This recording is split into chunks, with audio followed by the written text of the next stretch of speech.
د کورنیو چارو وزارت وايي هیچاته به اجازه ورنکړي چې له قانون څخه سرغړونه وکړي او د هغه کسانو پر وړاندې به د قانون په رڼا کې اقدامات ترسره کیږي چې له قانون څخه په سرغړونه تورن شوي دي.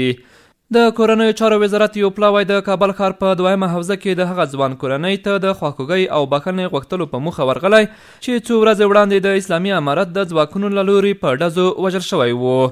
د کورنیو چارو وزارت پلاوی دغه راز له یادې کورنۍ سره د نغدي پیسو مرسته هم کړې ده. د پلاوی چې مشري د کورنیو چارو وزارت مرستیال کوله وویل چې دوی به عدالت تامینوي او د ورته سرغړونو د تکرار مخنیوی به کوي.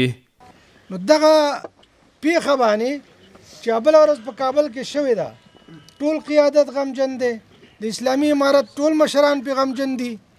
موږ تاسو سره په دې غم کې شریک یو.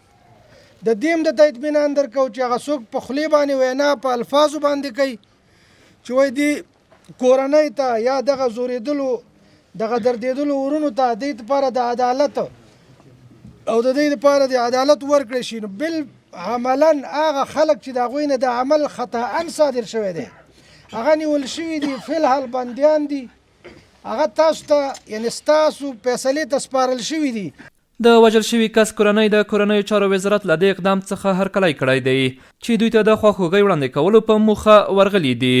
د دوی په خبره په تیرو 20 کلونو کې داسې اقدام نه و ترسره شوی چې امنیتي کسان د ملکي کس وژلی وي او بیا د بخښنې غوښتلو لپاره کور ته ورغلي وي. دا اولین ځل دی د افغانستان په تاریخ کې چې امارات دغه شانتي عمل ترسره کوي چې یو چا دردېدلي کور ته د کابل نه 300 کیلومتره دلته راځي او د شپې بیا د هغې کور د تسلیت دپاره ورځي. دا د افغانستان په تاریخ کې اولین ځل دی، اولین ځل د افغانستان په تاریخ کې هر څومره نظامونه چې تیر شوي دي دا اولین ځل دی.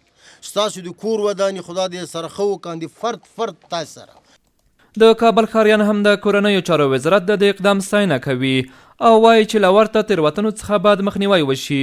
د دوی په خبره اسلامي امارت باید خپلو ځواکونو ته مشخص یونیفورم ورکړي ترڅو په ښار کې ورته تېروتنې تکرار نشي.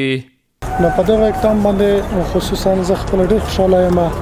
نو البته تیر حکومت کې به هم داسې څه نه وي تر اوسه شوي چې یو نفر د مړ شوی وي دی د ورغلی وي تسلیت لپاره د نغدي کمک ورسره کړی وي، خو په دغه کار باندې د ملت او د کابل د خلکو د افغانانو اعتماد را جذبی وي.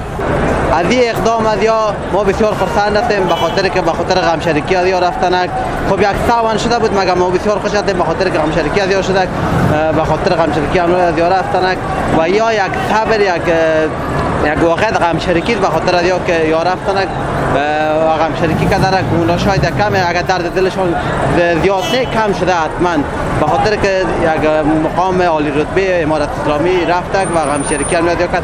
ما از این اقدام از بسیار خرسند هستیم. د کورنیو چارو وزارت ویلي هیڅوک تر قانون لوړ نه دي او د قانون په رڼا کې به له ټولو سره یو شان چلند کوي او دغه راز یې په هیواد کې د ښه امنیت د راوستلو لپاره خپلې هڅې چټکې کړي دي.